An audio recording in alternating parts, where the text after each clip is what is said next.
I don't have to tell you things are bad. Everybody knows things are bad. Everybody's out of work or scared of losing their job. The dollar buys a nickel's worth. Banks are going bust. Shopkeepers keep a gun under the counter. Punks are running wild in the street, and there's nobody anywhere who seems to know what to do, and there's no end to it.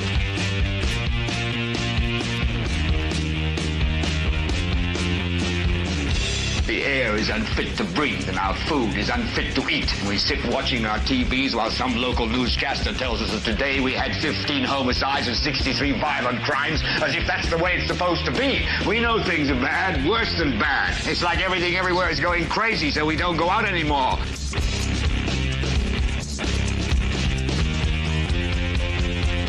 We sit in the house, and slowly the world we're living in is getting smaller, and all we say is, please, at least leave us alone in our living rooms. Let me have my toaster and my TV and my steel-belted radios, and I won't say anything. Just leave us alone. Well, I'm not going to leave you alone. I want you to get mad. I don't want you to protest. I don't want you to riot. I don't want you to write to your congressman because I wouldn't know what to tell you to write. I don't know what to do about the depression and the inflation and the Russians and the crime in the street. All I know is that first, you've got to get mad. You've got to say, I'm a human being. God damn it. My life has value. So, I want you to get up now. I want all of you to get up out of your chairs. I want you to get up right now and go to the window, open it, and stick your head out and yell, I'm as mad as hell, and I'm not going to take this anymore. Well, hello there, ladies and gentlemen, and welcome to the 372nd episode, 372nd episode of the Political Spotlight. I am your host, Kristopher H. Bilbrey. Hope you're all doing well. We have a banger of a show on tap for you guys tonight. And I apologize about some of the disoriented situation so far. We are running a little behind. I am the only one here. Kate is running a little behind schedule this evening. And it just goes to show you how things work. This is probably going to be one of the biggest shows in a little bit that I do. And it's like everything's running all cockeyed, so it is what it is. Hope you're all doing well. I am glad that you're here and spending a little bit of time with us. Whether you're watching this live, which the broadcast date and time of this episode, we are coming to you live on Thursday, January 16th at 21:14 or 9:14 p.m. Eastern. For those of you that don't know how to do math, and hey, look, it's I can say that because I can't count to 4 on my fingers, and I've got 10 of them here. That would have been funny if I would have said 11, but all right. Hey, we've got a lot to get to this evening. Before we get there, as always, I do want to ask you to do us the favor. Please click the like and hit the button if you could. I got to get my hair cut this week. I'm going to try to do it tomorrow or Saturday. It's just out of whack. I laid down a little bit before I went live tonight just to take a little small nap, and my hair is all whacked out of whack. So I will get that cut, so you guys will shut up about that. But to try to get me to get there, let me see how many likes we can get. Hit the thumb. You can always give us the finger later. If you are not subscribed to the channel, please consider doing so. Once you subscribe, your work is not done. You also have to click the bell. That way you get notified when we go live. And that's only a one-time deal. You hit subscribe one time, you click the bell one time, and then you're set up for life. So go there, do that now. Above all else, share the show with everyone you know. And folks, this is an episode where I'm going to say, if you live, work, and or play in Delaware County, you're going to want to watch this episode. If you vote in Delaware County, you're going to want to watch this episode. And if you are an elected official, elected public servant if you are an appointed Delaware County official, Delaware County appointed public servant, if you sit on boards in Delaware County, you're going to want to watch this show. If you are employed by the Delaware County government, you're going to want to watch this show. And this applies to the people in Muncie, and it applies to the people in Albany and Yorktown and Daleville and everywhere else in between. And I'm going to go out on a stretch here and say, if you're elsewhere in Indiana, if you're in any of the 92 counties that we call Indiana, or if you're in the 33 counties that the always wise and super magnificent Indiana state government, if you're in the 33 counties that they are wanting to pull over from Illinois, which to me, let me tell you, is just an absolute ignorant plan. It's stupid. I honestly thought for like the second and third time this week while reading political news that I was reading The Onion, but I was like, this has got to be the Onion page, because there's no way this is real life. But it is. They want to bring on 33.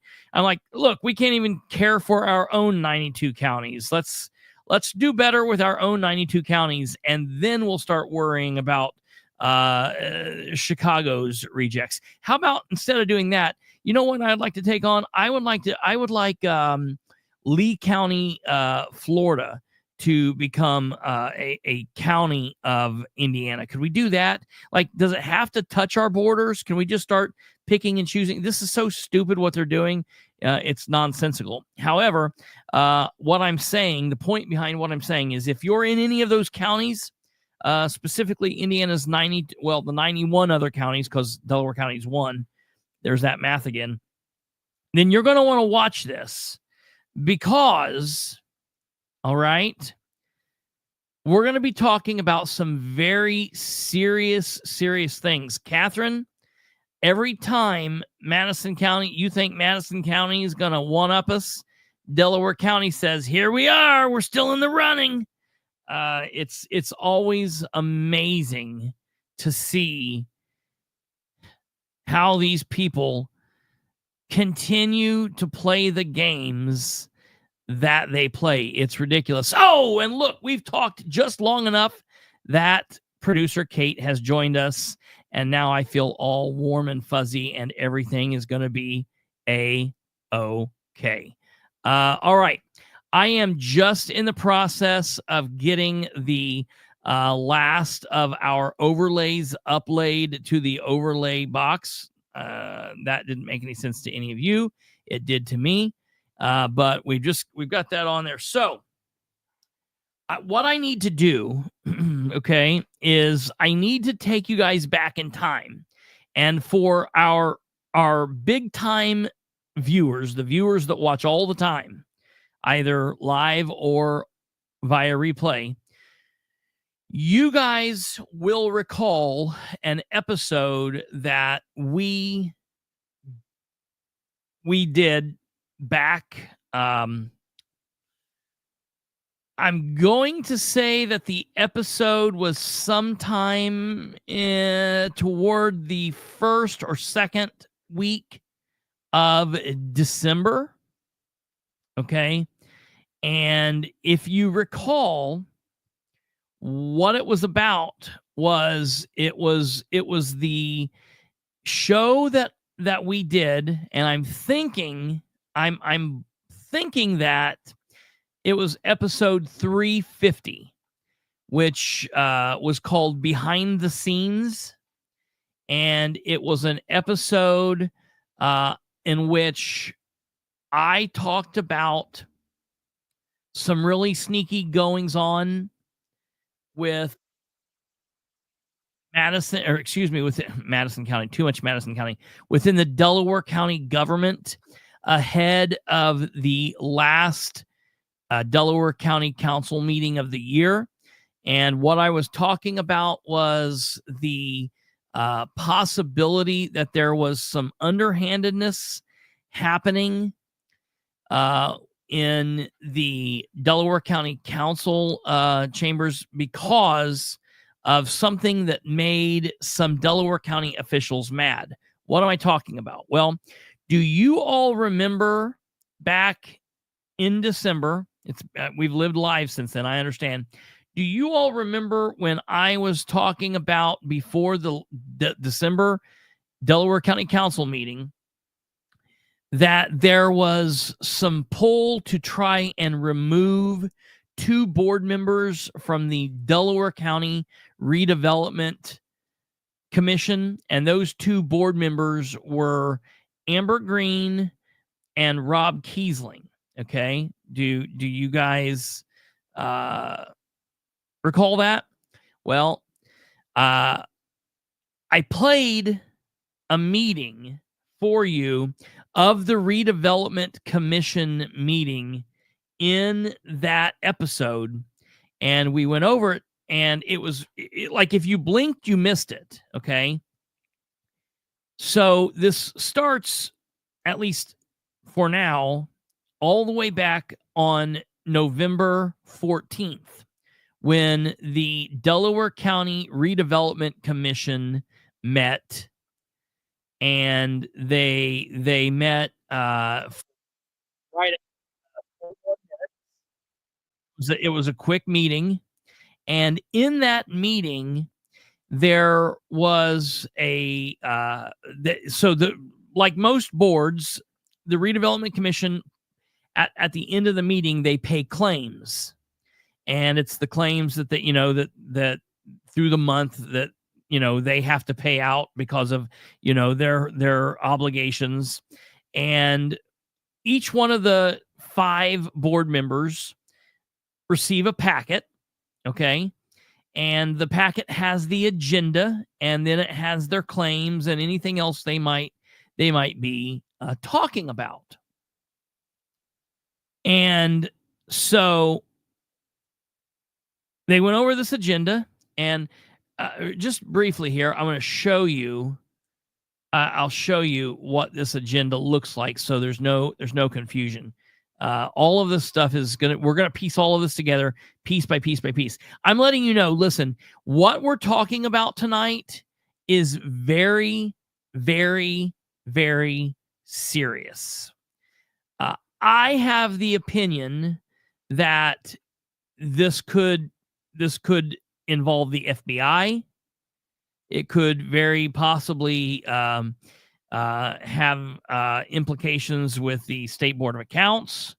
It definitely has some very serious implications for folks here, and there are some serious questions that need to be answered, and I'm very confused. So this is not like the city of Muncie put up a parking space for its 2 contract boys, Adam and Dustin. It's not that. This is a very, very, very serious issue. And so I'm going to show you here what the packet for the Redevelopment Commission looks like on any given month. Okay. And so if you look here on your screen, I will share this here to you now. Okay. So the packet starts out with this. I'm going to blow this up so you guys can see it here. Give me 1 second. Okay. And so it starts out with this agenda: Delaware County Redevelopment Commission, 1208 West White River Boulevard, okay. And then it comes in here and it says DCRC agenda, November 14th, 2024, 9 a.m. Welcome, pledge, roll call, tabled business, regular meeting, okay, all of this stuff. Then it goes through invoices, okay. And I want you guys to notice here where the invoices on this agenda say United Consulting. Do you guys see that? Oh yeah, you guys can see that well. That's wonderful. United Consulting, Endpoint Creative, RQAW, CC&T Construction, American Structure Point, Mundell and Associates, Delaware County Highway, Lockmuller Engineering, Baker Tilly, and Brook and Struble PC. Okay. Now, you can see the amounts of money that these people have been paid: 10,237, 400, 7,687, 100, $114,076. It's all over the board here. Delaware County Highway, 203,903.40, and then it talks about what it is. It gives a little bit of an idea here. And then it goes down to bond, bot, invoice, and it talks about that. And then they go into the adjournment. Now, the standard packet for the meeting would then include all of these invoices and any documentation that would be part of tabled business or numbers 3 through 8. So, for example, if the approval of the minutes from 10/10/24, if that's on 3 pages, there would be 3 pages added to this document. And then if these invoices are 1, 2, 3, 4, 5, 6, 7, 8, 9, 10, if there are 10 invoices in there, there would be 10 pages. Okay. And now some of these there might be more, like Brook and Struble. Though that's the attorneys for the county, John Brook, and it's the attorneys for the Redevelopment Commission. And they might make a page, specifically, they do make a page where it gives a listing of everything that they've done that month for the county. And so they list all of that on one page, and that's in there. Now, if for example, let's just say United Consulting, let's say they have something that they've done where they've given a title sheet where it lists like a summary, and then they list 7 different invoices. So their invoice would be a total of 8 pages. Their summary page, and then their 7 separate invoices. Okay. Brook and Struble, to my understanding, all they do is include a summary of what they're doing, and there's nothing else. It's just the summary. Okay. So there's normally only 1 page. So the bottom line, for example, and I know this offhand from talking to various sources, the packet that was included to the 5 board members on November 14th was somewhere around 76 pages. Okay. It's generally a lot of paperwork. Sometimes it's like 600 pages. So, it just depends on what they're talking about, when, what's going on. It fluctuates. So the meeting on November 14th included a packet of roughly 76 pages. Well, because of what's happened here, I filed a records request, and I filed the record request with Brook and Struble back on December 17th. And what I requested specifically was their invoice to the Delaware County Redevelopment Committee, their summary sheet, their total invoice that was given to the board on November 14th. And then I also asked for all other invoices. Okay. Well, that's something that they should have been able to comply with in really quick order. It should not have taken them any length of time to get there. And so that's what's very important. All right, to understand that there's a difference between what you're going to see on my packet, because there are only 38 pages, and what might be in the total packet, because I did not ask for anything concerning the business of the meeting.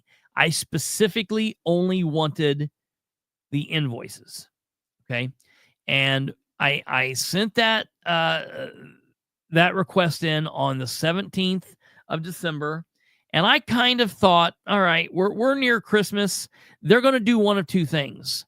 They're going to kick this out to me quickly and get me to shut up and go away, or they're going to drag this out for as long as they possibly can. And so what I requested from them was, I'm requesting the Delaware County Redevelopment Commission agenda and a copy of all claims they paid from November 14th, 2023, all invoices and all of that information. And I received a response back from them within a couple of days, said they would be working on it. And then I've not heard anything more. And I've emailed a couple times saying, hello, we're past the first of the year now. Like, what's going on? Are we working on this? And I never heard anything. Now, the reason I filed this request, a lot of times when in politics, or, this is from the policing days, I don't ask a question just to be asking a question. The reason I'm asking a question is because I already have the answer to it. Now, when I requested this back on December 17th, I already had a copy of everything that I needed. I wanted to see what Delaware County government would give me. I wanted to make sure that they were going to give me something that was identical to what I had. That's how it works, right? Okay. So public records, about 98% of everything that happens in government becomes a public document that any Tom, Dick, or Harry, or Sally, or Mary is able to request and get an exact copy of what's on file in that government's office. Now, there's about 2% of documents that are maybe questionable, and I'm not including the courts with this right now. Right now, I'm just talking about like the mayor's office, the clerk's office, various things. And I'm not talking about the police department too. I'm just talking about regular everyday government of like what goes on the commissioners and claims and yada, yada, yada. All of that stuff is basically standard. There's no question. You don't need to get legal involved. Someone wants to know what a claim is for. We listen to the Board of Works, or we listen to the commissioners, or we listen to the county council or the city council pay claims. They do all this stuff.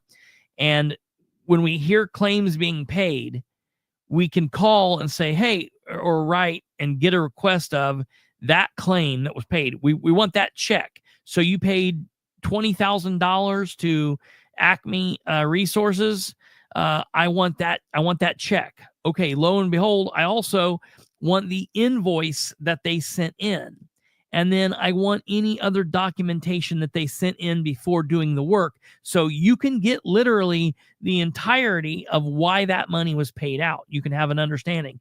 They did a bid. They put in this bid with 7 other people, and they did this to fix, they were fixing the curb on the side of the road, at 8th and Cherry or something like that. That's all releasable. And that's good. Okay. Now, in policing and in court, there are some documents that you can't get. There's some documents you can, some documents you got to wait for. There are documents that can be redacted.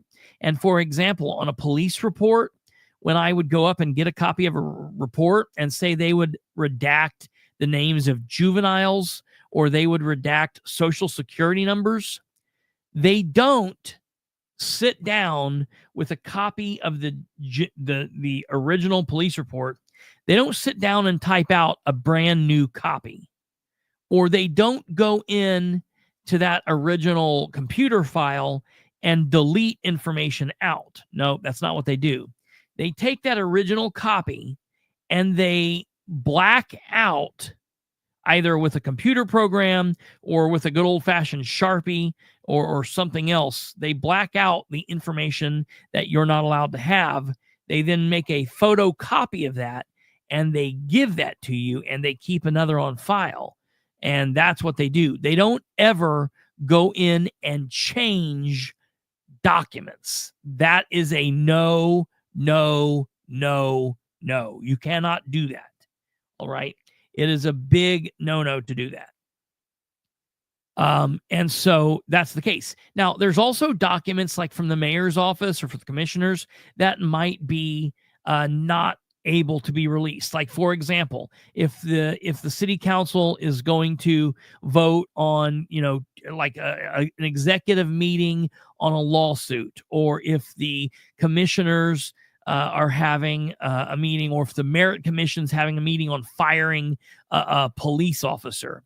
All right, there's some documents that you can't get, and either they just tell you, no, you cannot request these, or, okay, we can send these to you, but they're going to be heavily redacted. And again, on those documents or court documents where you can't get everything, they don't recreate the document. I want to send that home and make sure that is sold here.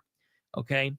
So during the meeting on November 14th, in the Muncie, in Muncie, in the Delaware County Redevelopment Commission meeting, while they were paying the claims, okay, something got brought up, and I want to play this here for you to refresh your memory here. Give me 1 second. Some information is okay for them to withhold, but very little of it. It's not frequent. Most of the information that they have to give you. Okay. And so I want to be clear on that. Okay. So here is the Delaware County Redevelopment Commission meeting from the 14th of November. First and a second. All in favor, say aye. Aye. Any opposed? Abstain. All Thank right. you, everyone. Cowan and Fusion Road intersection update. Angie? I have provided everyone the report that was prepared by United Consulting. And Let me see where we are now that I have the agenda. They provided two options. One was adding additional turn lanes versus a roundabout, multi-lane when compared to about putting this in our TIF to make this a federal, depending on land acquisition. I do believe we'll need to get four. All right. I'll bring the numbers, the contract at the next month meeting, Brad. Is that okay? That's fine. Okay, here we go. Thank you. DCRC December meeting date. Yeah, it's gonna be my recommendation to the board, so that we can clean up all of the invoicing and billing. It'll be right after this December date. Meeting a week early in December, and move the meeting to December 5th. That would allow, the invoices to be approved, claim vouchers to be submitted, and for checks to be paid to people before year's end, and not otherwise. I know with our regularly scheduled meeting date, it's gonna strain me and the auditor's office to get all the claim vouchers done, get them in, get them processed, and get the checks out the door, so they'll be in mailboxes before year's end. So if you're all amenable to that, I would recommend that to happen. You bump back the start time to 10. Oh, wait. I'm just looking at the 5th. It's your decision, but Angie's got to wait too. Yeah, I could do, late afternoon or even Friday morning. I'm anticipating a lot on the agenda in December. Usually December agendas are light, so I don't think it'll be a long meeting, but I'm good on the time, any time that day. I'm over in that day. The 6th or the both right now. I mean, I could do late afternoon or the morning of the 6th. I mean, it's. Let me just throw out a number, with 2 p.m. on the 5th in the afternoon work for everyone. What time? 2 p.m. 2 p.m. Yeah. Okay. Very good. Here it goes. John, Daniel, would you advertise that? Thank you. Good. Thank you.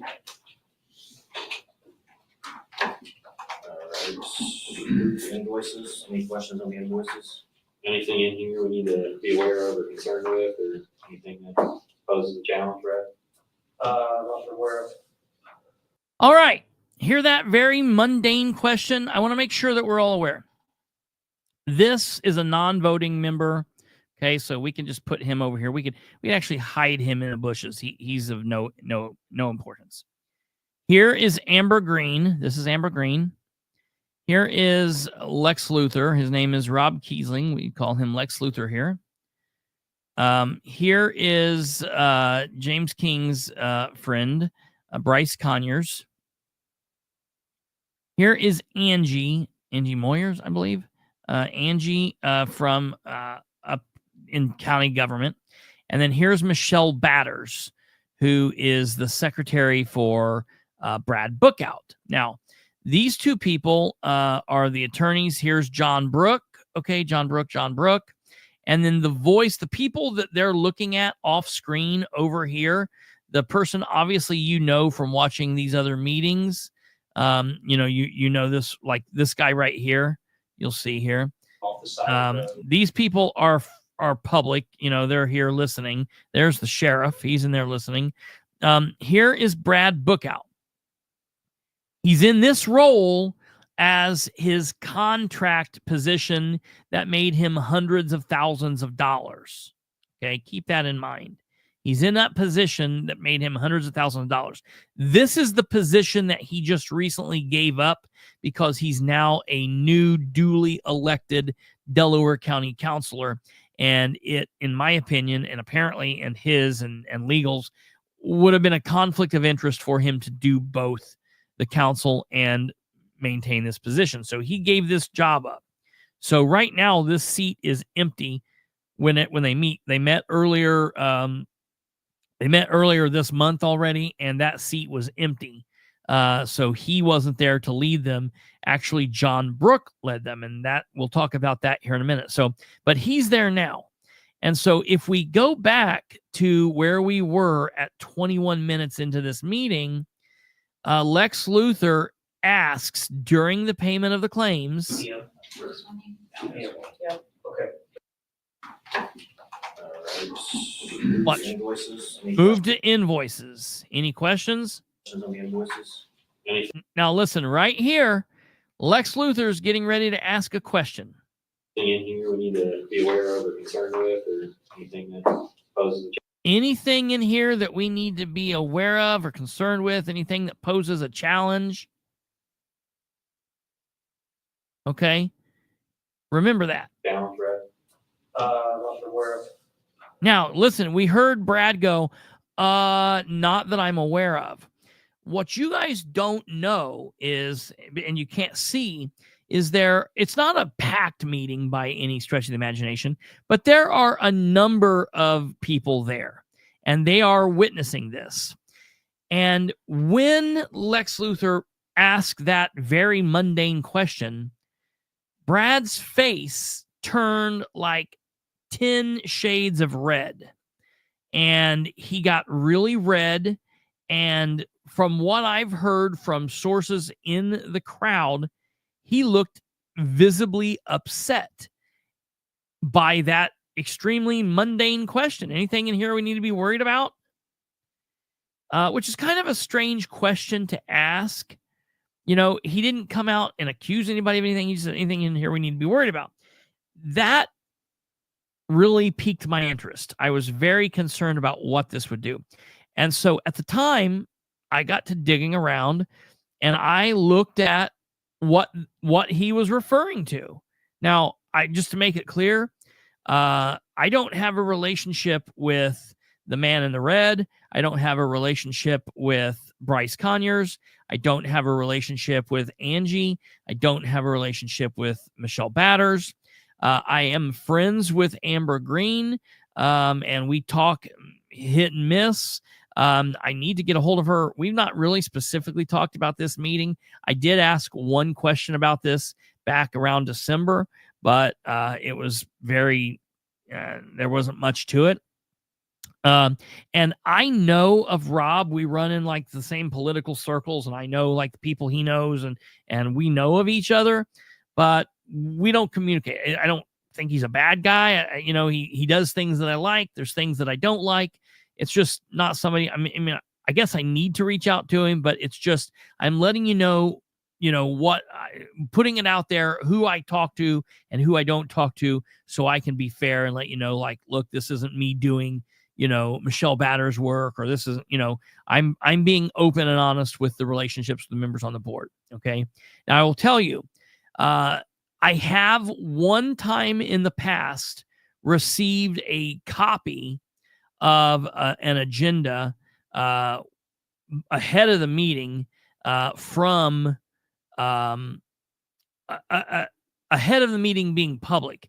The meeting being shown public. The meeting had occurred and it was over. And then after that meeting had been over, they had not released it on YouTube. And I had asked Amber for a copy of the agenda. And she got me a copy of it several days later from her copy, which is a public document. She's allowed to do that. After I did that, I found an easier way to get copies of things, and I then started doing that. So just in fairness, I had a copy of the November 14th agenda through a source that provides me copies from the Delaware County government, the Delaware County courthouse. And so I was trying to find out what would make Brad mad, and I saw it. And I'm purposefully being vague here right now. So I started talking to people, and I found out that then after this, Brad no longer wanted Lex or Amber on the board. Now, Amber didn't even do or say anything. They just happened to vote together a bit. Okay, so Brad at this point no longer wanted these two individuals on the board. After this quick little question that nobody else would have known, Brad went to Jessica and Brad said, Rob has to come off, Amber has to come off. Remember that? And then at the December 15th meeting, wasn't the 15th. At the December meeting of the Delaware County Council, there was a vote on who would sit on this board. And it was the December 17th when that vote occurred. And they voted, they were putting lots of different people in place on the board. I'm going to go through this here real quick.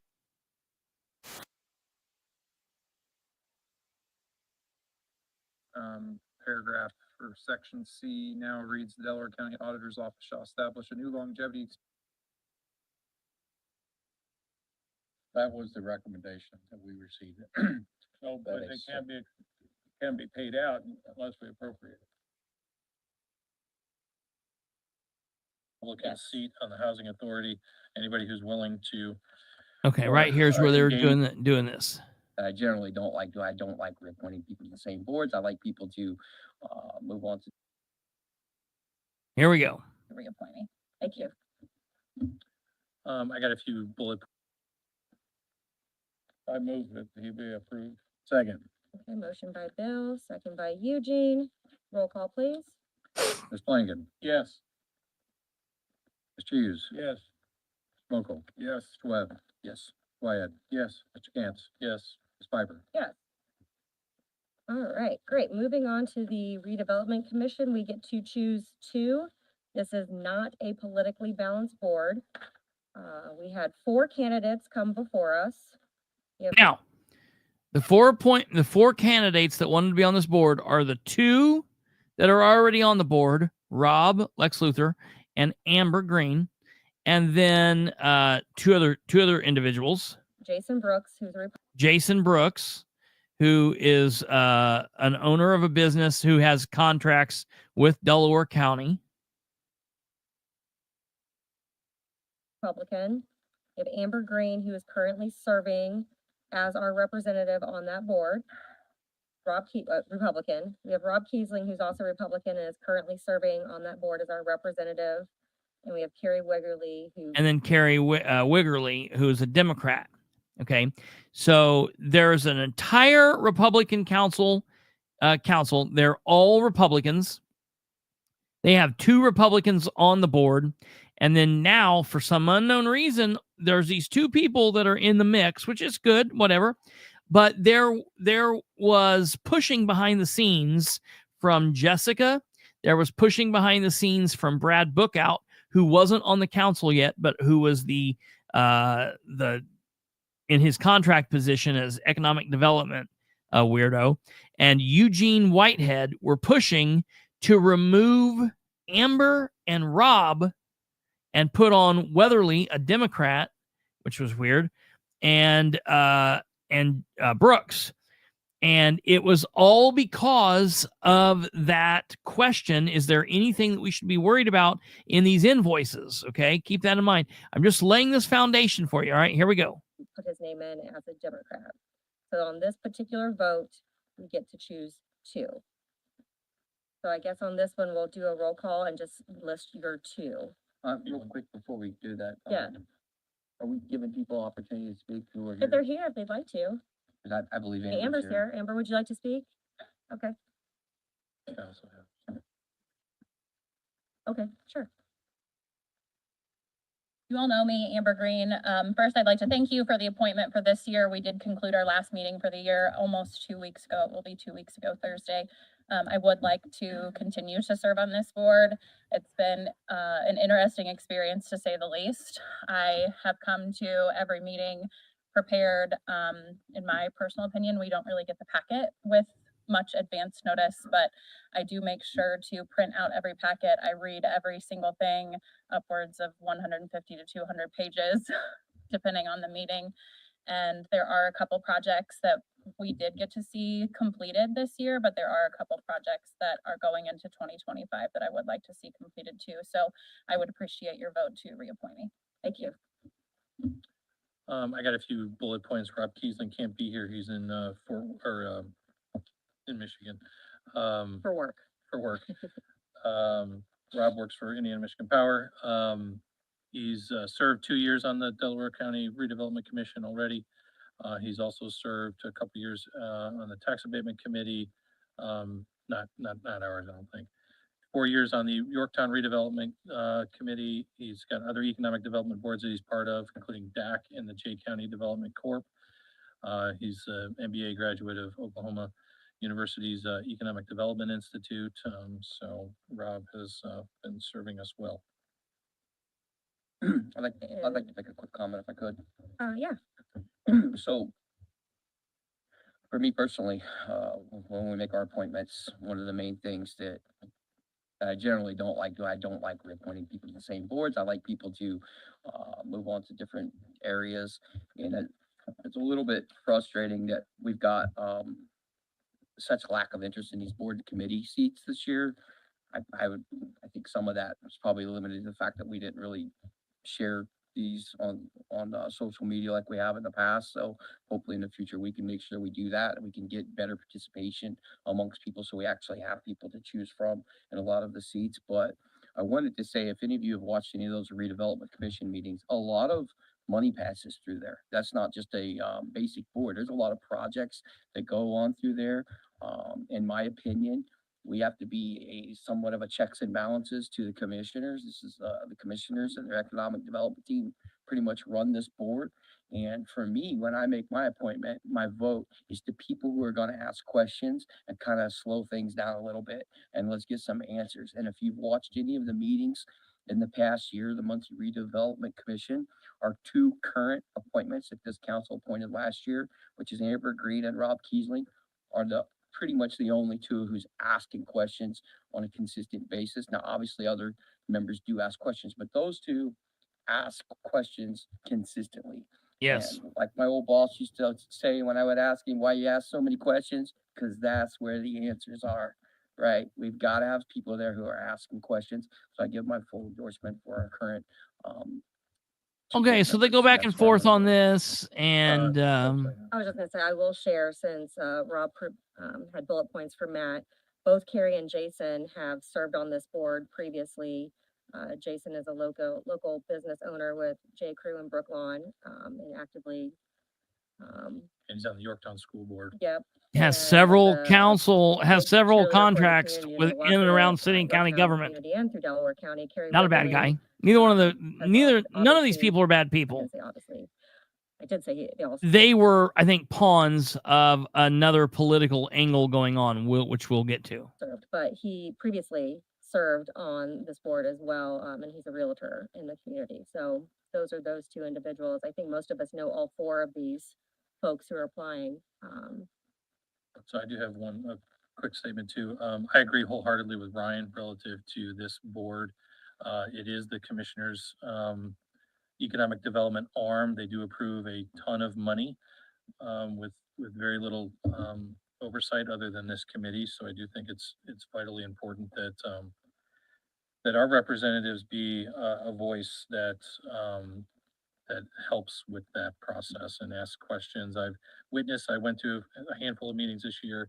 I do agree that Amber particularly has done a really excellent job of being prepared and asking hard questions when appropriate.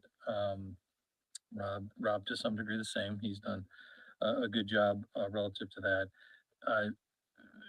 Eugene brought in these conflict of interest packets. It did remind me, J. Crew is actually a preferred, I think, a vendor of the DCRC. So there is, a little bit of potential conflict with that. Not that it matters, but Mowing contracts. it should be, it should be identified. So I have another question, a potential conflict of interest, and this is just a point of information. Being an elected school board member, serving on this board, is there any conflict with that? Okay, and so basically, I want to let everyone know what we're talking about is interesting, but just another kind of side piece. It's what Matt Kantz did here, and Matt Kantz questioning of the auditor's office, the meeting before when they made that they spent that money without the appropriation.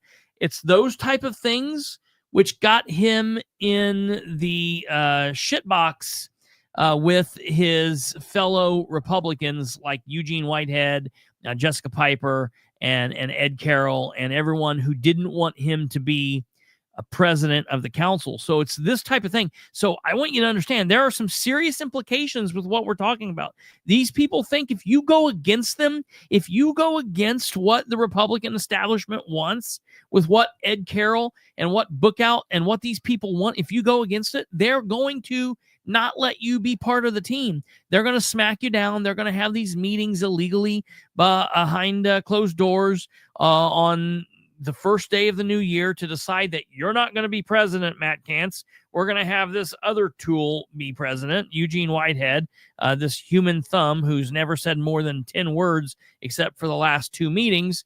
And now he is going to be the president because you, someone who's been being groomed for this position, you decided to go against us and you didn't get rid of Amber and Rob, and you ask tough questions of the auditor's office. And so, see ya, you're not part of the team. And so that's things that you have to look at. This is all kind of making sense now. Okay. So what's the deal with, I'll let you know, this vote goes on and they do vote. We'll let you hear it here. Potential problem would be if it were considered holding two lucrative offices, but it's my understanding that the county redevelopment commissioners are not paid, so it would not be an issue to serve on both the school board and as a commission. I'll confirm that.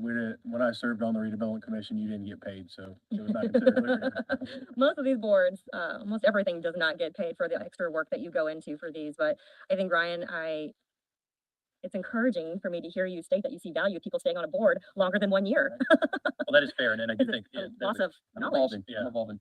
I meant to make that point too. Is at least in Amber's case, and even Rob's to some degree, and having served here a year initially, it's a whirlwind the first year, and it's really when you start to hit the ground running in year two that I think that there's going to be some value there too. So yeah, here we go. There you go, Ryan. I appreciate you evolving. Gotcha. All right, so we'll go. We'll do roll call and just choose your two. Mr. Flanagan. Rob Peasley. Let's just stay with the current one since we'll give Amber another year to screw it up or fix it. Okay, so he was not supposed to do that.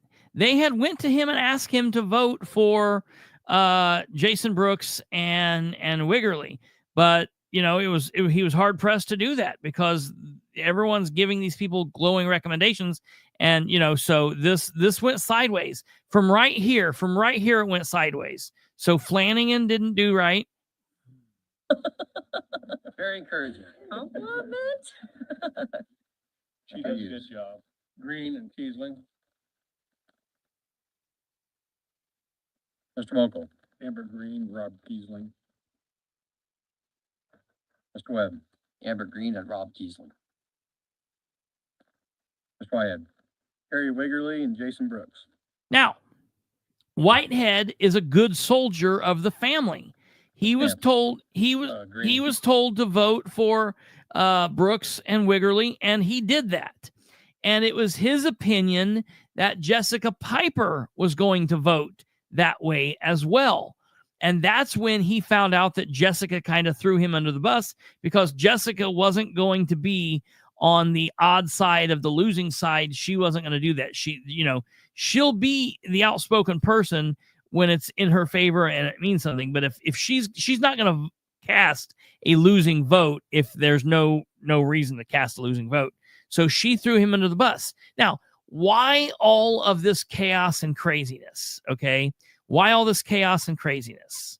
Okay. Here's what we've got. Let me pull this down and I'm going to show you. Okay. Yeah. And totally insufferable. Okay. So I sent the record request today or on December 17th, and I received the record request back from Brook and Struble today. And I want you guys to take a look at this. All right. I'm going to put it up here so you guys can see.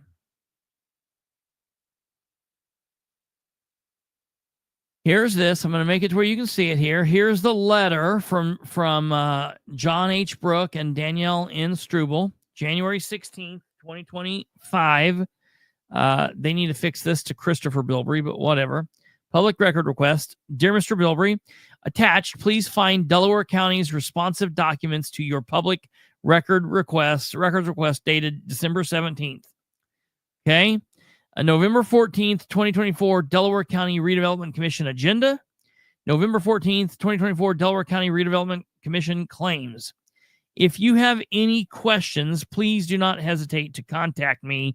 Boy, howdy. I cannot wait till they're in the office tomorrow because I have some questions. All right. So the next page is the page you've already seen. It's their agenda. Yes, that is exactly right. She laughs when she's pissed. That's exactly right, Kate. All right, so here is the agenda. Okay, and then here is a whole bunch of claims.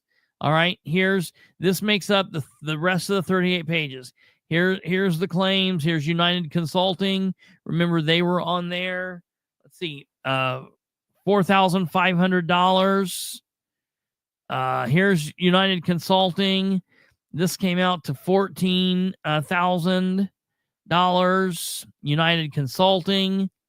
This came out to $8,000. United Consulting sideways came out to $267.72.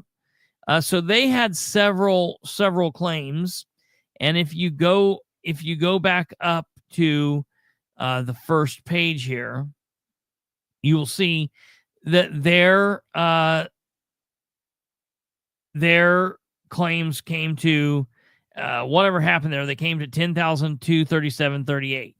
Okay, and so they must have had some paid or whatever, or they must have. I don't know what they did because it was a little off, because this claim right here is $8,000 in and of itself. So I don't know why there was a difference there between what happened. There's lots of questions on this. Okay. So we'll get down here into, here's Endpoint Creative. All right. Endpoint Creative.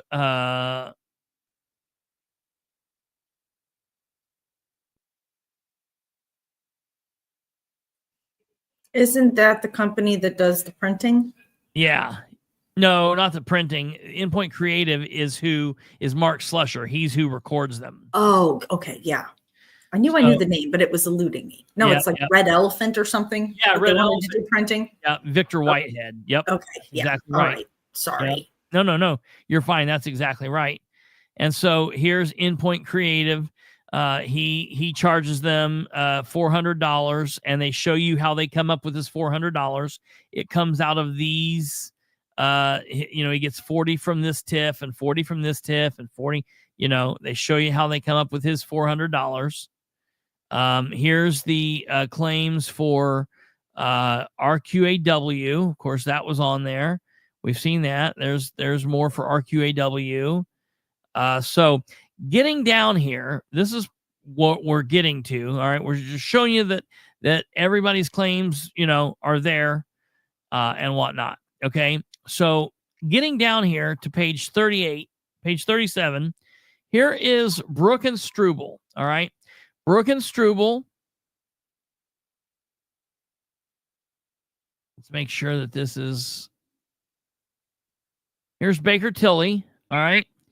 Here's accounts payable voucher, Delaware County, Brook and Struble, DCRC Legal, and this is how they get paid. Okay. Now, what's interesting to me,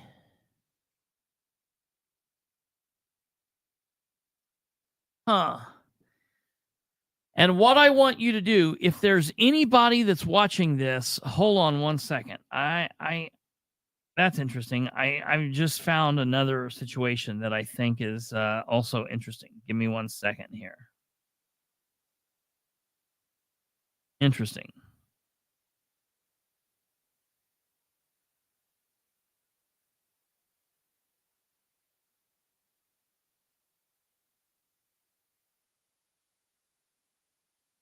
Let me see if I got that right thing here. Give me 1 second.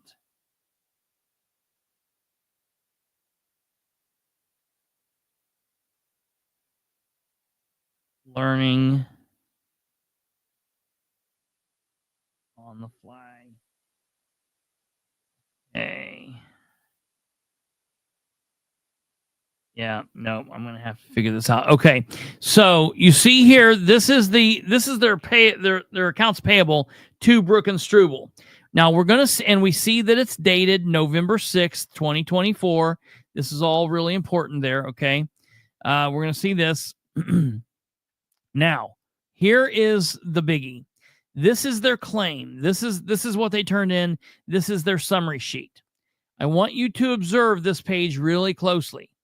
Brook and Struble PC, 112 East Gilbert Street, Muncie, Indiana. Delaware County Redevelopment Commission, 1208 West White River Boulevard, Muncie, Indiana. Delaware County Redevelopment Commission, date 11/6/24. File number Delaware County Redevelopment Commission / General Municipal Representation, and it's numbered 41609. All right, keep that in mind. Now, we come here to date, initials, description, hours, amount. 9/25/24, and the initials are Danielle Struble. Review email from Brad with letter from Westdell, $100. 9/30/24, meeting with Brad, Bill, Brad, John Brook regarding Westdell letter, $160. 10/2/24, review TIF areas for 4 resolutions for next meeting. Discuss interlocal agreement with John Brook for Yorktown paving. Review Cobalt civil bid, $100. 10/2/24, draft ordinance for TIF fund allocation and review exhibits, TIF areas, and previous ordinances for review provisions, examples, and numbering protocol, no charge. 10/3/24, planning meeting with Brad for meeting. $300. 10/4. Now, this is interesting because Okay, so that one is missing. 10-4-24, review messages about resolutions and work on resolutions, $200. And you see how this kind of goes. 10-5, work on resolutions for meetings, draft interlocal agreement with Daleville Redevelopment Commission, send to Brad to review. This is interesting. 10-14-24, review the Political Spotlight podcast with Kyle Mealy comments as they relate to West Del issues with DCRC. $400. Danielle Struble got paid $400 to watch our program. That's hilarious. Now, that's funny. I thought this was funny when I first saw it. That's not what we're watching this about, okay? That's interesting to me. That's interesting that she got paid $400 to watch the program. But that's not what we're here about. All right. Coming down here. All right. Here is 10-18-24. Meeting with Bill regarding public record request from Chris Bilbrey regarding West Del School, $140. And so all of this stuff is here. Okay. So I was like, well, I don't understand. I don't see what I originally saw. Okay. I don't see it. And it has a total new charges, $3,200. This looked odd to me too, because I know that wasn't the number on what I had originally seen. Their page 2, you come down here, all right, and that is statement of account, prior balance, $7,868.66. Payments, they paid that. Current fees, $3,200. Amount due owing to date, $3,200. Okay. And then payments, shows them payments on 10/11 and 10/28. And then there's a place here where it can be signed by John Brook, if and when needed. Now, that's there. But I want to draw your attention back up here to this section. All right. From date here down here to where it says 302. You see that? It's there. It's there in black and white. All right. Look at this. In the overlays here, I also have I have a couple copies here so you can see this, all right? I've also chopped it up. Okay? So, look at this. This is what we were just looking at. 41,609. Okay? I'm going to come back up here and just make sure that that's 41,609. We'll leave it right like this. 41,609. 41,609. Okay. Now, if you can you not put up comments there for a second? Just I want to be able to show this out here. Thank you. You're good. I just want to show this to the people here. Let me get rid of this dirty deleting thingy. Okay. So, here's what we've got. 41,609. 41,609. Okay. Now, you see here that we'll blow this up one more time here. Okay. The first date is 9/25/24. Now, this document that you're looking at right here, this document that I'm putting up right now, this document is what I received from Delaware County in the official record request packet. This is what I received today as their official answer to a record request. If Kate would file one, if Stumblefoot would file one, if the mayor of Muncie would file one, if some business would file one, this is the document that they would get. Okay. However, I want to show you what was on the document that I seen from way back when the meeting first occurred. Here is the top of the original document. Okay. Now, I'm going to toggle back and forth so we can make sure that what we're looking at, okay? All right. Here is the document that the 5 board members received and had on the desk during that meeting that you watched. When you watched that meeting, that the Delaware County Redevelopment Commission members attended back on November 14th, okay? The the document that they had is the document that you are currently looking at. The document when they are in that meeting right here. The document that they are all looking at is this document. Okay?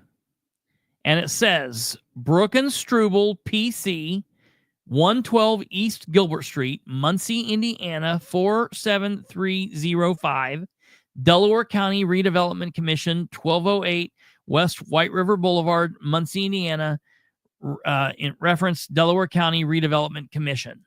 Okay? Now, let's go back and double check that against what I got today. Brook and Struble, PC, Brook and Struble, PC.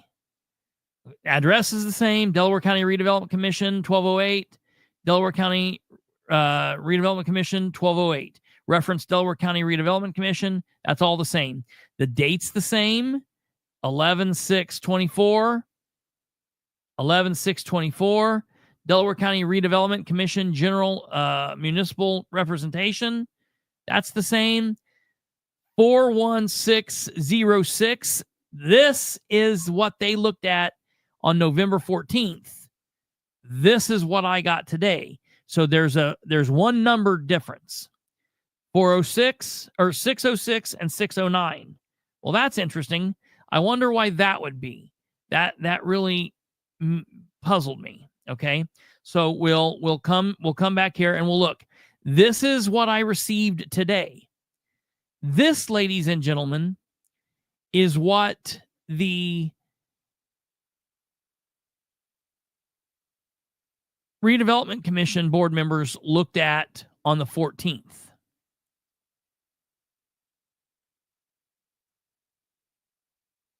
Do you see what that says up there at the top?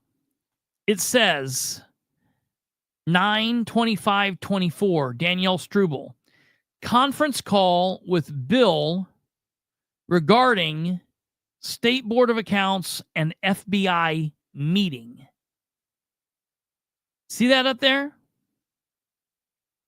I just want to make sure that you all see that, okay? Now, what I want you to do, if you can, on your screen really quick, go through and count the dates. Count how many dates there are. I'm going to do the same thing. 1, 2, 3, 4, 5, 6.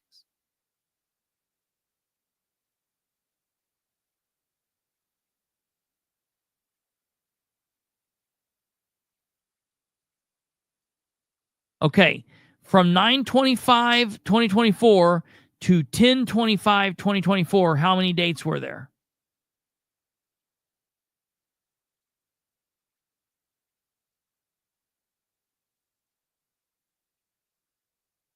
I counted 20.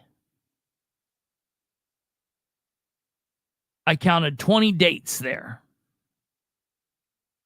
Okay, Kate got 20 dates. Okay, now, if you look there, the figure is $3,300. Okay? Now, let me pull this off here and let me show you what I received from them today as the public document. Okay? Let's go down here and count how many dates there are on this document. Okay. 1, 2, 3, 4, 5, 6, 7, 8, 9, 10, 11, 12, 13, 14, 15, 16, 17, 18, 19. Interesting. There's a line missing. They're missing a line. One line is missing. Oh, look. And the figure on the public document, the total fees owed was $3,200. $3,200. Let's look at how much the fees were from the document that the members were looking at on the 14th. That's interesting. It's off by $100. On the 14th, they saw $3,300.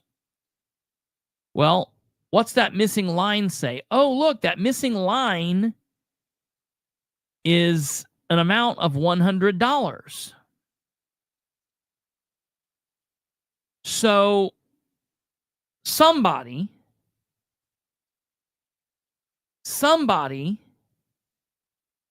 in Delaware County government, and my only assumption can be no clerical error. There's no way that this can be a clerical error. They should. You're not understanding. When they prepared this document, It had that claim on there. That was the amount that the board approved to be paid, $3,300, right? yeah, But then they send you one for $3,200, which is not what the board approved. which is not what the board approved. Right. May I ask how you got a copy of the one that the board had on their desk? I just got it from a source. I got it from a source from the meeting, around the meeting. On the day of the Okay. meeting. I mean, it's a legitimate board. Now, I have not. I will tell you, I have not called. I've not talked to Amber, but I'm assuming if I pick up the phone and contacted Amber tomorrow, and I ask her to compare these two documents, I'm assuming Amber will. I mean, look, I'm going to go to the next meeting, and I'm going to ask them on in the meeting. I'm also going to provide this to Stephen Brand. I'm going to provide. I'm going to give Struble and Brooke a chance to explain why these documents are different. Let me explain to you the problem here. I mean, this is a serious issue. Well, that's a good question, Kate. Let's go back and hear how much they paid on November 14th. How much were the total claims from the 14th? Let's go back and find that out. 21. Here we go. Let me just start a number with GPM on the 5th in the afternoon work for. All right, the invoices, any questions on the invoices? Anything in here we need to be aware of or concerned with, or anything that poses a challenge, Brad? Not aware of. I'll entertain a motion on the invoices. So moved. Have a first, a second, all in favor say aye. Aye, opposed? And we have one bond. This is just Amazing. They didn't. Amber is the president of this board. Oh, I'm going to ask it publicly.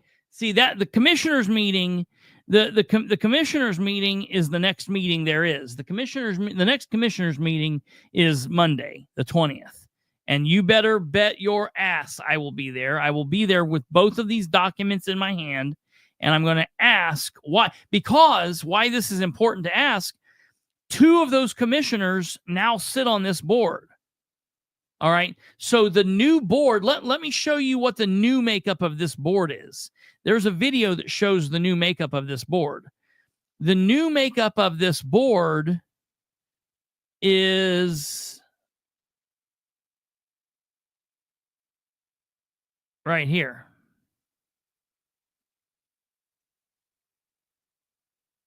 Okay.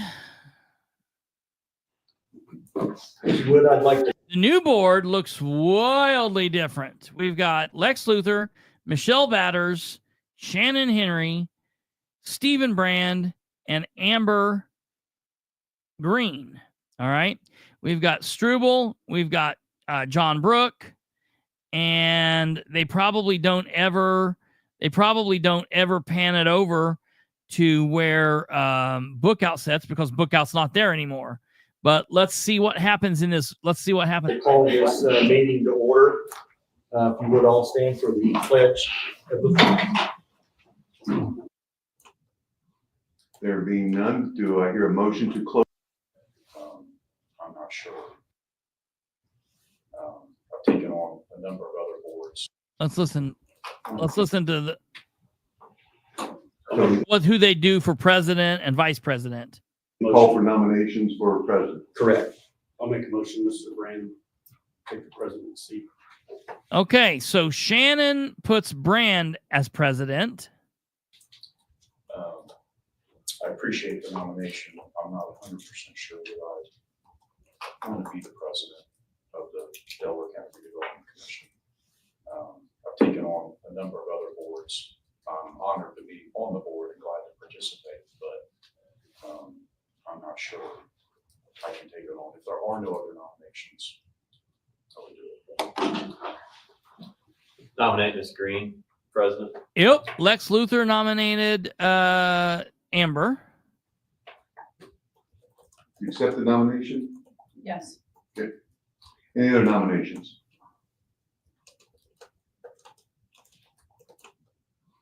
There being none, do I hear a motion to close the nominations? So moved. Second. Now, let me tell you, this is the first time in a long time the power of the board has switched. Normally, the good guys have been in the losing seats here, and King and the Cowboy Kid commissioners, Shannon and King, have had control of this board. At this point, Michelle Batters right here and Shannon Henry right here are the two in the odd people out seat. Lex Luthor, Superman, and I will only call him that just for a second out of a joke, because obviously I am Superman. But Stephen Brand here and Amber are now the controlling interest of this board.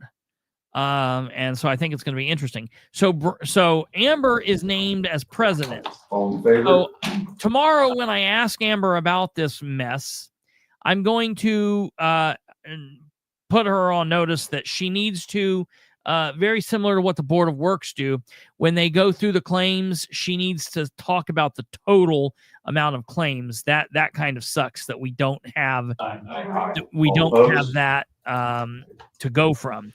But I will tell you, because there are no other nominations, Ms. Green is elected to be president of the redevelopment commission. Now the vice. Because we don't have that, I mean, it sucks. But I will tell you, back when all of this occurred, this was what they had. There was nothing. Kate says, here's a question. If I submit a bill to the county and then find that, oops, I overcharged and send a new one after they approve it, would I just have to return the difference? They wouldn't be allowed to pay an amount the board didn't approve, even if it was less, would they? What? Come up here and ask me. I don't understand what you're saying. I get what you're saying, but I accidentally overcharged. So in November, you charge them by $100 too much. I charged you too much, and Okay. I realized that a couple days after I mailed it. I was like, oh shit, Yeah. that was wrong. So Okay. I created a new bill and I send the bill. Uh-huh. However, before you've gotten the new bill, you have your meeting. Yeah. And you approve the first bill I sent, which is Yeah. wrong. Uh-huh. Can they just send me the smaller amount of they've got a new bill? No, it would have to go before the board to be fixed. and there would have to be what they if say, let's just say for the sake of argument that would have happened. That number one, they would have needed to provide me both copies because the bad bill and this are still public record, and they can't just get rid of them. The other thing is, what I could see happening, because here's a copy of the bill that they sent me today, and see where it says review email with Brad letter from Westdell on that first line. To me, overcharging would have been like, oops, we accidentally fat fingered $200 in that line. Now that figure down at the bottom is $3,300. I know, but I was just for argument's sake. I get it. Yeah. Or, maybe they had included that on their previous invoice and just, sure. Whatever. Whoops. Or, they had billed up through 925 and billed for the one, but not the other. And, ended up duplicating or omitting accidentally. From one and then adding to the other, and you end up with a bit of a mess. Stuff happens like that. I'm sure we're going to get some kind of fancy footwork. And it would be one thing if this was like, whoops, we accidentally left off review messages about resolutions and work on resolutions. I mean, that they're not even saying anything in that. Or whoops, we left off meeting with Bill regarding public record request from Kristopher Bilbrey. Or if they would have but that you could just add to the next bill and say, hey, we forgot to put this on. Nobody's gonna sniff twice at it. Yeah, absolutely. Or but the corrected invoice is not going to be paid if the original invoice is already approved. Correct. Yeah, they're going to have to go through the steps to do it, and it would have to go through the process. It would have to be done in a public meeting and all of that. Or the next bill they send, if they get the check, and okay, it was $100, then you have a credit. Yes. $100. That would be the way it would make sense to do Absolutely. Yeah. But it's amazing to me that it's not like, the issue here is. So this is not just an accounting issue, is what my point is. Yeah, right. Okay. Right. Absolutely. Yeah, that was a great question. I just wanted to clarify that this is not just an accounting issue. No. There's something else going on here. Okay. Yeah, something is going on here. And, and like that's why I'm saying like accidents happen, and what would be happen is like accidents happen to 10-3. What was that one real quick? 10-3-24, John Brook planning meeting with Brad for meeting. But it's ironic that accidents always seem to happen to things that sound like this. Conference call with Bill regarding State Board of Accounts and FBI meeting. Like, that seems a little fishy that is the one, because listen, if the public sees that conference call with Bill regarding State Board of Accounts and FBI meeting, I now have a big question. What in the hell are they talking to the FBI about? Yeah, why are you talking to the FBI? Why are you talking to the State Board of Accounts? Look, is it reference Ryan Webb's complaint? Ryan Webb complained to the State Board of Accounts. Is it about Westdell? Is it about Westdell? What's going on with the FBI? What is happening? It's not everyday normal that the FBI sits down and talks with attorneys for county governments. It's not like they were just shooting the shit. Something is going on there. So that's a question.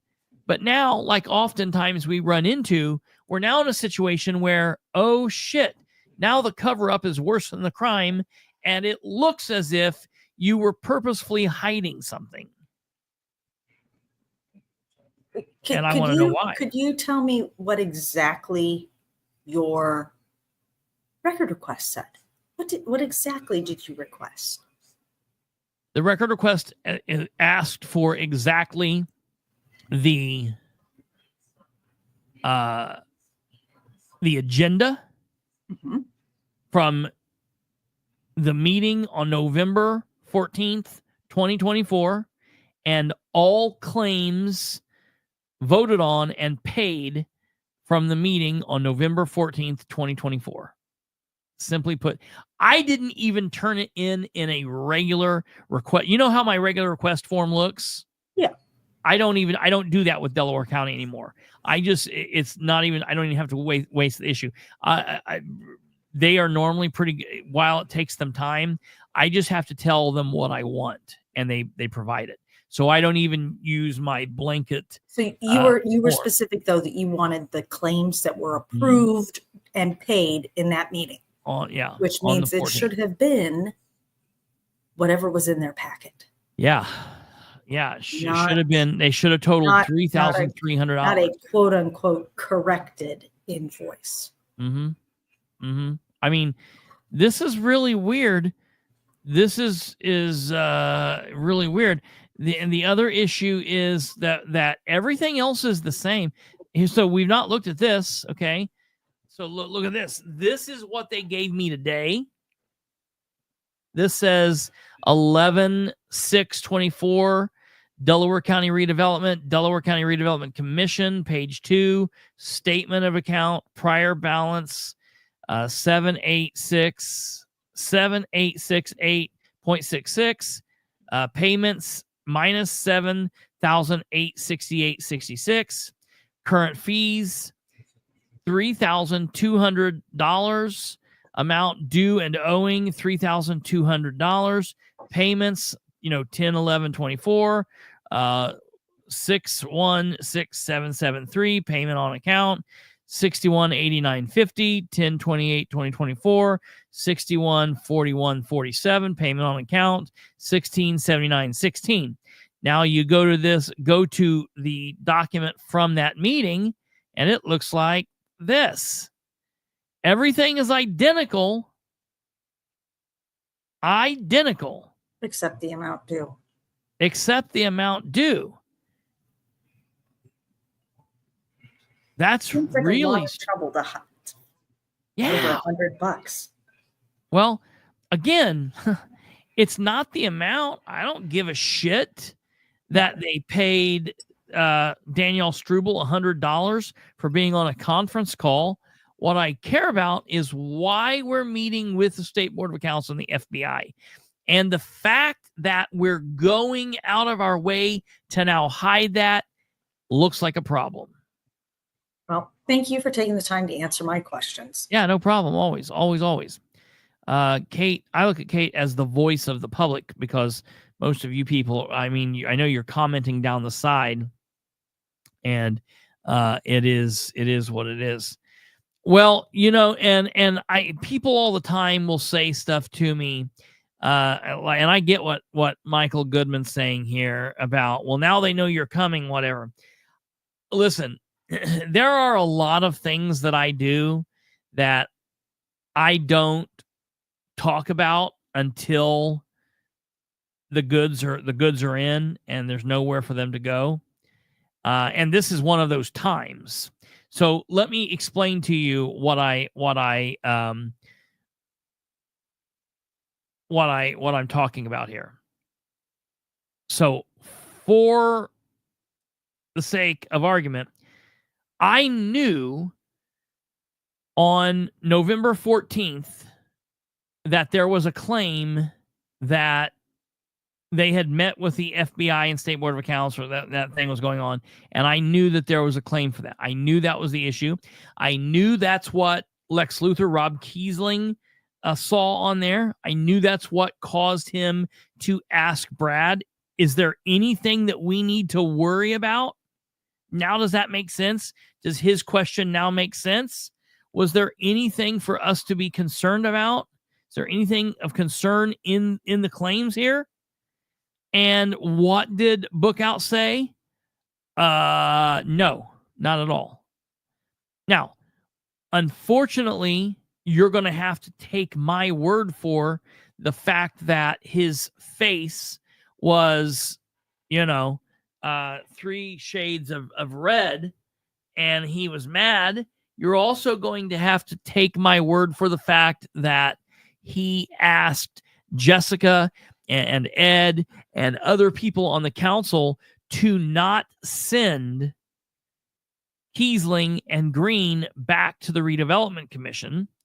And then just under a month later, just a little over a month rather, they have the vote for that board, and Whitehead and Piper and Flanagan and all those people had been meeting and discussing voting for Brooks and Wiggerly, but then Amber happened to be there.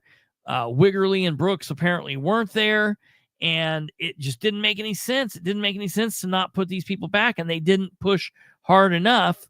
And of course, Ryan made his speech, Matt Kantz made his speech, and that is why one reason why they were mad at Matt Kantz. Matt Kantz has went against them in a lot of different ways. While I have been mad at him for various points, because I can see all of this corruption going on, and I could see the times when he was getting sucked into their side of it. And I'm like, Matt, you can be better than this. Just be better than this. That being said, he wasn't always on my shit side. He did do good things, but that has to be said. When he did things that I was in favor of, that means the other side isn't liking him. That's the danger of playing both sides like that. And I believe, and I'm keeping my belief and my heart open. I truly believe that he is waking up to the nonsense. And I'm just going to say this to him. I'm sure he's listening. If he's not, I'm sure he will. And I'm just going to say this. Your thought that this whole battle, this ensuing battle that you know's coming, the thought that it could be done without quote unquote political bloodshed, without people getting mad and without it being a battle, that's a nice thought. And if it keeps you warm at night, I hope it does. But it's not realistic, and I think that you know it now. I think that you know that where we go from here, it's not going to be fun, and you have to be not one foot in one side and the other foot in the other. You got to be solely planted on one side or the other. And I have confidence that he's coming around. I think Brand being in the commissioner's seat is going to help with that. And I'm interested to see what Brand has to say about this, because if you remember back on the 6th, January 6th, Brand was asking John Brook for his contract when they were doing their organizational meeting and appointing who was going to be on what boards, and they were saying who their legal counsel was going to be. Brand was asking for Brook's legal for the contract, and Brook didn't provide it to him, and Brand's like, I still want it. So this might be the straw that breaks the camel's back, and maybe it causes us to change legal counsel. Because I'm going to tell you, as much as I'm not a big fan of Bookout didn't change that. That's not a redevelopment commission document. That's a claim from Brook and Struble. So, for example, when they go in their computer and type up their claims and save it, they've got a copy of that.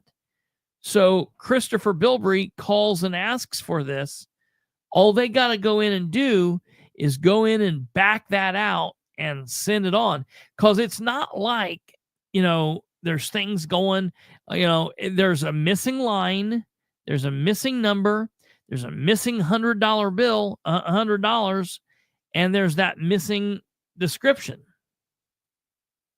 And, I don't know who did it, but from right now, it looks like it's coming from inside the office of Brook and Struble, and I bet Brook has something in his contract about that management of the ARP project. Oh, I bet if he doesn't, it's going to be, I guarantee it. Absolutely. That might explain why he doesn't want Brand to see it. Sure. That's a Because very good that was possibility. a very big payday for him, if It I sure recall. was. It sure was. And I want everyone to remember, if you go back to, matter of fact, I will go back and show you on John Brook on his Facebook page here.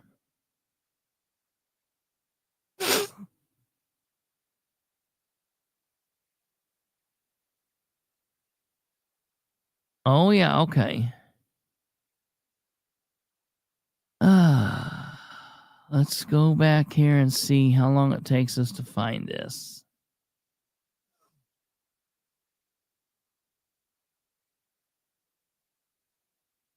It won't take me long because he doesn't post a lot. Oh, yeah, we're close.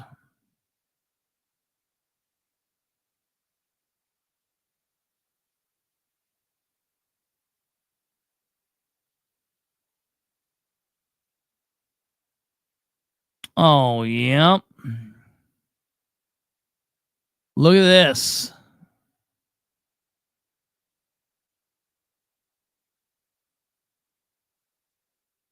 John Brook.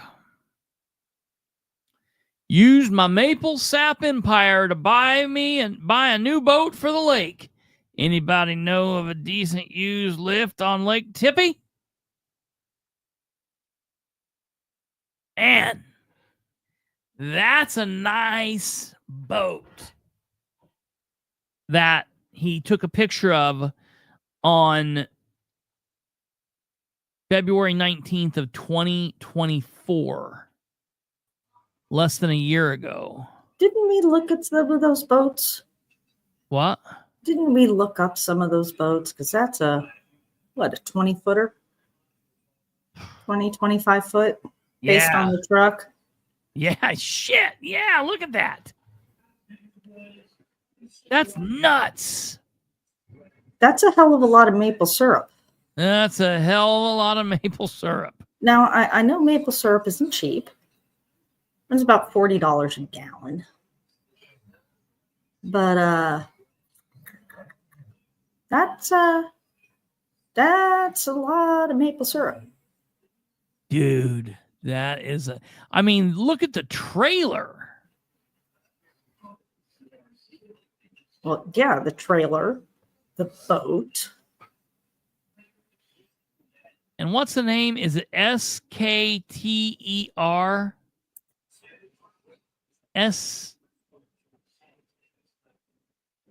Trying to determine what that is.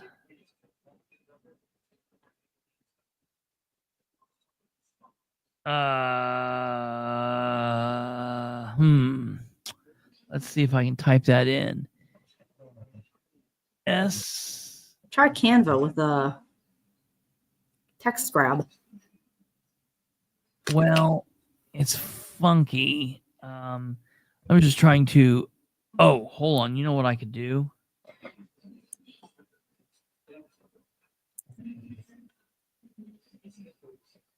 SK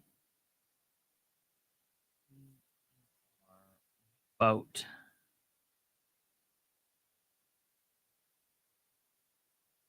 Wonder if it's skater power boats.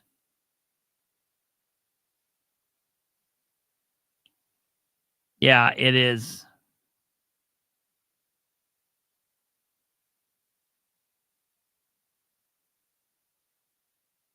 Look at this. Tell me if you think this is the same thing.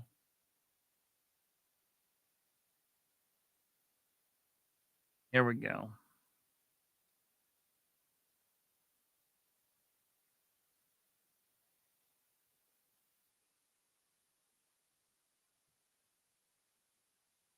Okay, let's minus this down for a second.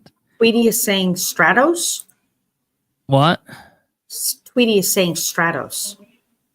Well, hold on. Look at this and see if you think this is the same writing. because I found a skater power boats, Okay. and I think the writing looks very identical.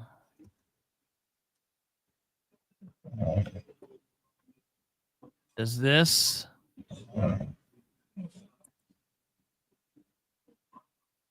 look like what's on the No, side? the letter for Stratos is way, way different. I just looked that one up for Tweety.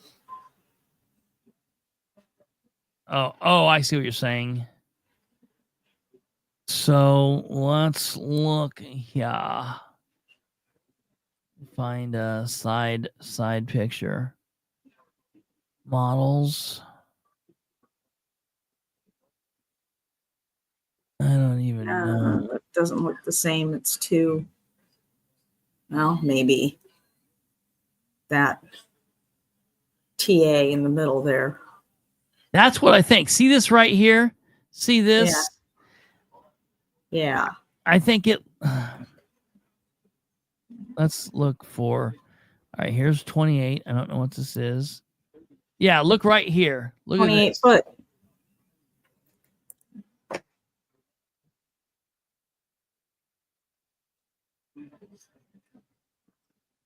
Skater, 28-foot flat deck. See that? Yep. That That- sure looks like it. That looks very similar to What's the this. price tag on that bitch? Let's see, because this maybe looks like an old style, maybe an older style, but let's see what the price tag is. Back out of here so I can actually see it. It's gonna be one of those things that they're not gonna tell us. That we'll have to Google it. Let's see here. Make it to where you guys can see it.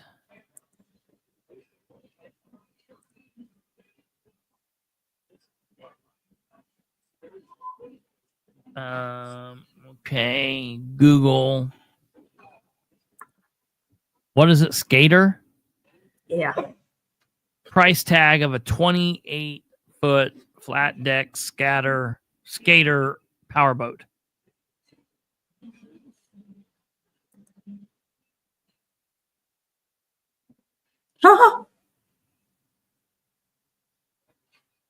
Oh shit. Did you see it? Did you Google it? Yeah, I Googled. Did you get like 180,000 to 260? Oh, I've 260? got some on here that are 600,000. Yeah. That's a Man. You know, hey, if I had $1.2 million from just basically asking Ed to handle the ARP money, I might buy a $600,000 boat. There you go. Put that up on the screen there for me, Kristopher. Oh yeah. Yeah. That looks a lot like it, don't it? Yeah. Absolutely. Look at the price tag. Jesus. Now that trailer looks a little nicer, but yeah. Play that video. Can you hit the video in the middle? Yeah. Watch them walk down this side here. Oh, I wanted them to get a little further back. Shit. Single engine.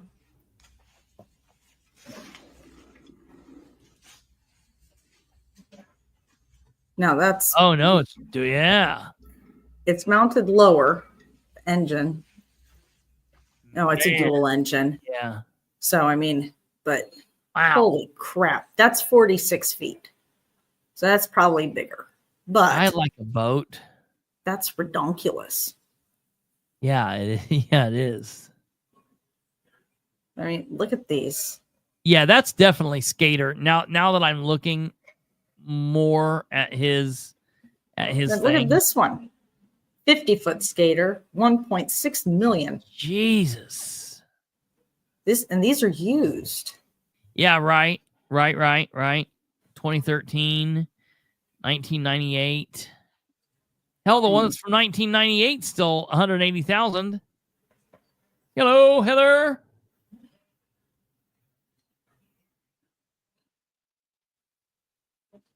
So,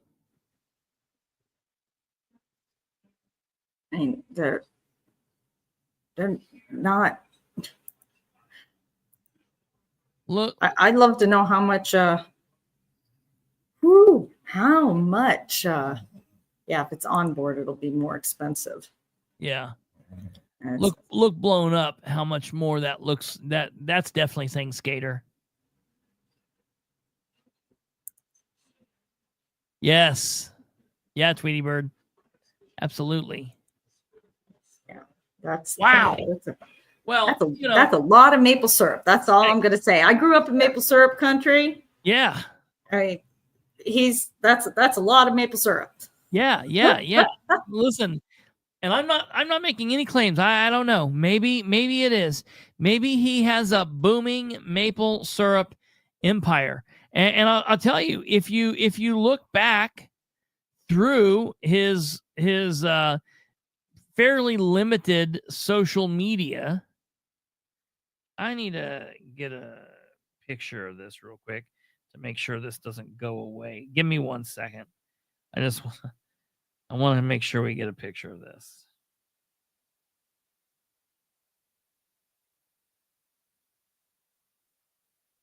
Come on now. Right. Let me go back. February 19th.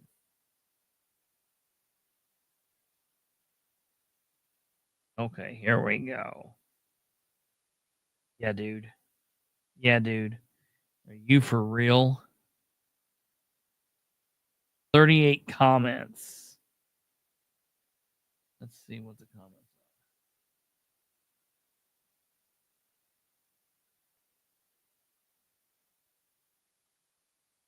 are. Kristopher.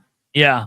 Share his Facebook, please, because he's got up photos of his maple syrup empire. Yeah. I'm gonna put those up there and let people see, because I don't know. Well, that's a good question for you. Because let me ask you here. You grew up in this and so here we've got 1, 2, 3, 4 buckets. We got sap. Some trees here. It'll be the sap. We got some winter stuff. This is last year. Okay, got a sugar snow. That's good, because that'll make sap run longer when you get a snow after you've tapped. Yeah. Okay. Yeah. So you get a longer run. It's safer for the trees. Look how much they've got. They've got some good shit here in this bucket. They've got 5 gallons there. They got quite a bit of bags out here. Yeah. Doing whatever bags do. They collect sap too. Bunch of them out here. Okay, a lot of times they'll put the bags on, and then they'll have tubes that run from the bags. Okay, yeah, that makes sense. They can collect. Okay, now they're doing whatever this is. It's that time of year. Boiling sap for syrup with family. Got the cooker going, fire's hot, and sap boiling. The boys had fun in the sun, 62, and that means no shirts for the outdoor boys. Okay, good. This is a small family operation, is what this is. Let's move past the family pics. I can't remember anymore. There's some move past the family. Oh, that's it. Okay, so that's basically it. Let me right now listen though. Yeah, it can take, depending on how good the sap is, it can take anywhere between 20 and 100 gallons of sap to make 1 gallon of syrup. Jesus, are you serious? Okay. Now I'm look very here, look here, serious. look here. Okay, so he's got, oh, you got to add it here, hon. Okay, so he's got some little bottles. So those are little pint bottles. And they sell for about $12, usually for a pint of maple syrup. You can sometimes get 15. But how much are these bottles costing?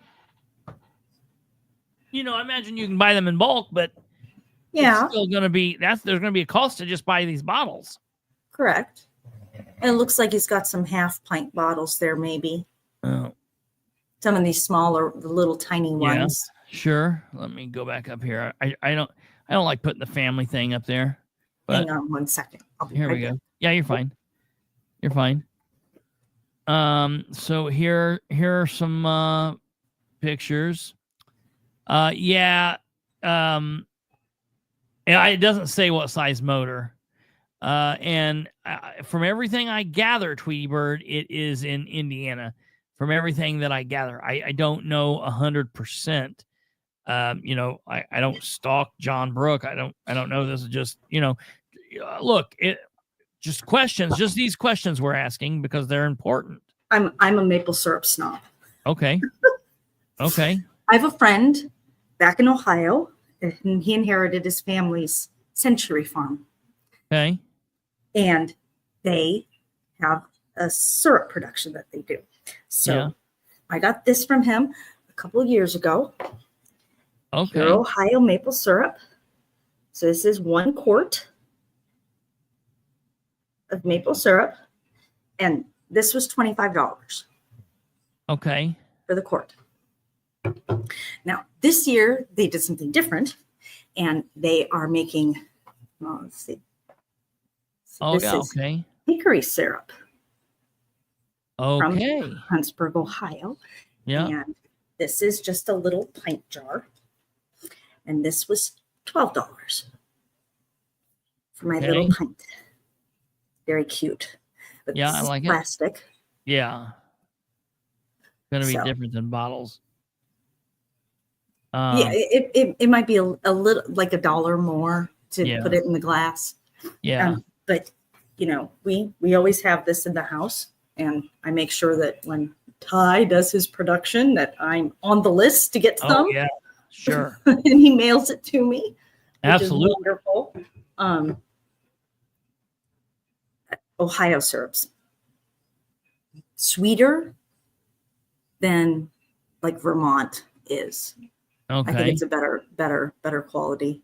But I said, I'm a snob about it. So, That's so amazing. I spend my $25 and I get my every year. I love it. I love it. I wouldn't have syrup that I bought last year that I would still have around today. I guarantee you that would be long gone. But yeah, no, you know, this is truly amazing because, so listen, I'm going to be honest. He doesn't have a, he does Maple not syrup have a maple empire. syrup empire. He has a nice small family production where he makes enough for his family and enough to sell some too. Sure, he you know, gives some away to his friends and Probably. family. Probably, you know, maybe his boy sells some off or whatever. I mean, let's look in here. Okay, 1, 2, 3, 4, 5, 6. Well, if anybody's interested, since we're doing a plug here, it's Resurrection Farm in Huntsburg, Ohio. They have a Facebook page, and this year they're doing the hickory syrup, and they're also doing a vanilla hickory syrup, and they're working on some hickory barbecue sauce made with it. So, 3. That's crazy. yeah. So if you go on Facebook, Resurrection Farm, tell them Kate directed you, and they'll take care of you. They do ship, and I have a friend who lives in Alaska who gets her shit from them too. 58, 59, 60, 162. So on this table here, that's a good plug. I'm gonna have to check I'll that tell out. them they owe me a bottle of Yeah, stuff. right. They need to give you a bottle. I'll definitely order from them. I love it. So this picture here, and I'm sure I missed a bottle or two, and I only counted the bottles that had syrup in it. I counted 62 bottles. Okay, so about $1,000 figure. Okay, that would be probably roughly around there. So yeah, okay. So that's $1,000. So they only need another, say, on the cheap side, let's say $149,000 or more for that boat. Then you got to throw in the trailer. So, they're on their way. And hey, look, I don't know. Maybe that's not his boat. Maybe he stopped and took a picture of some other asshole's boat. Maybe that's just funning. I'm just putting things together because I know he got a lot of money for doing everybody's ARP administration. It seems like it's just absolutely that seems just nuts to me. But then on top of that, there's just lots of questions here, folks. And I think it's never a bad thing. Look, all they needed to do was send me the right information. Ooh, is this your place? This is my friend's place. Yeah. So this is his sugar shack. That's what they call them at home, is sugar shacks. So they have a little building that they do it in. And there he's showing the different grades. So he's got grade A, which is almost yellow. So don't freak out if you buy some and it's yellow syrup. That's the good stuff. And there's his vat. Yeah.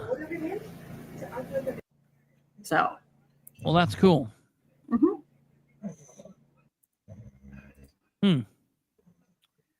Well, yeah. That's what we've got, folks. Again, I'll put it up here just on the screen here, just briefly for everybody to see.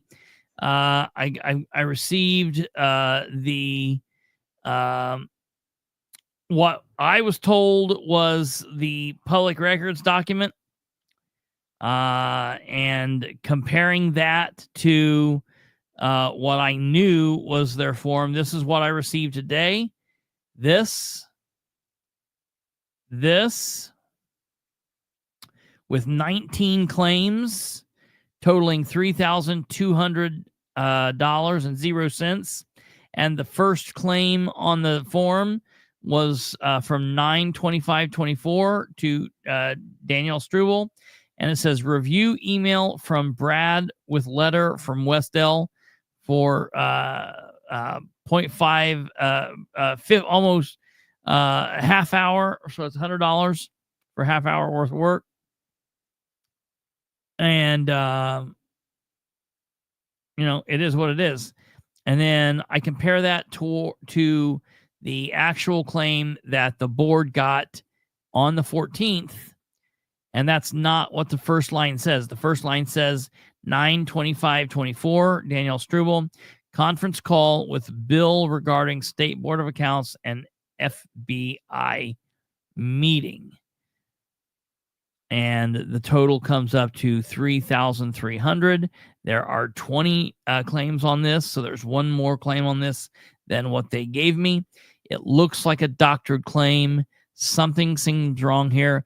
I've always said, always said the cover up is worse than the crime. I don't understand why they would do this. And I've got to say that the officials in Delaware County, Stephen Brand, you need to have a problem with this. Shannon Henry, I don't know where you stand. I feel like I do, but you need to have a problem with this. Sherry Riggin, you're out there in left field somewhere, outer space, but you should have a problem with this. All of the council people should have a problem with this. The Redevelopment Commission should have a problem with this. And it should really call into question what's going on with this law firm. And you know what? All I got to say is, I'm sure someone's going to get paid to watch this video, which is funny in and of itself. So there you go, ladies and gentlemen. That's the show for tonight. Dirty deleting in Delaware County. I just never heard of such a thing. It's wild to me. Dirty deleting in Delaware County. All right. So as of now, we are not going to be on tomorrow. As of now, we're not going to be on Saturday, but I'll keep you posted. Things are liable to change. You never know. If we get some kind of big breaking news or something to the story, we might. But as it sits, we will be back Sunday, so keep that in mind. Karen said, what happens if FBI investigates attorney? I don't think they're investigating the attorney. That's not what the claim is. I mean, if they investigate the attorney, they investigate the attorney. I would not think that the attorneys would get paid for it. But what that looks like it's saying is the attorneys were having a conference call with Bill Walters about, I guess, the meeting that he had with State Board of Accounts and the FBI. That's how I'm reading it. But this is the whole reason that I wanted this document. I wanted them to, I had every belief that what they would send me would be the same document that I got on the 14th. And when they did that, I would then be like, oh, by the way, what's this meeting with the FBI? And I would then start digging into that. But before we get there now, we've got to dig into why it's been covered up. So that's the bigger issue at this point, and we will get there. If we don't have anything breaking in tomorrow, breaking in Saturday, we'll see you back here Sunday at 9 p.m. If you want to make sure that you are with us live, if we do get breaking news tomorrow or Saturday, you're going to want to click that and click the bell and do all of that stuff. So be sure to do that. Also, I'm going to post social media posts about this. I'm going to post the pictures so you guys can have them. You can keep them and do that. That means you're going to want to follow me on social media. You can find me on X at Bilbrey Live.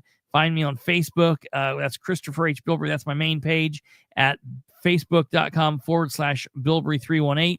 You can find the Political Spotlights Facebook page at facebook.com/Political Spotlight 318. You can also find us on Rubble, and then of course here we are on YouTube. So that's all that. Before we roll, I want to answer Jackie's question. Any thoughts or concerns with the consult with State Board of? Yeah. Obviously, I don't have any.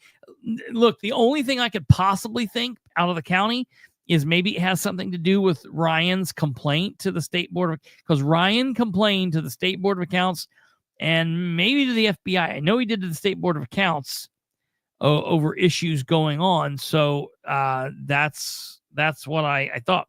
And then I got kind of weird, and I thought, well, maybe they're passed this through the Redevelopment Commission because they didn't want this to be in the county council's claims or the county commissioner's claims. They wanted to try to hide it because fewer and fewer people look at the Delaware County Redevelopment Commission rather than, say, the commissioners or the council. So I started kind of going down a rabbit hole, and I don't know any of those answers, but time will tell, and we will get to the bottom of this. All right, you guys take care. Have a wonderful rest of your evening.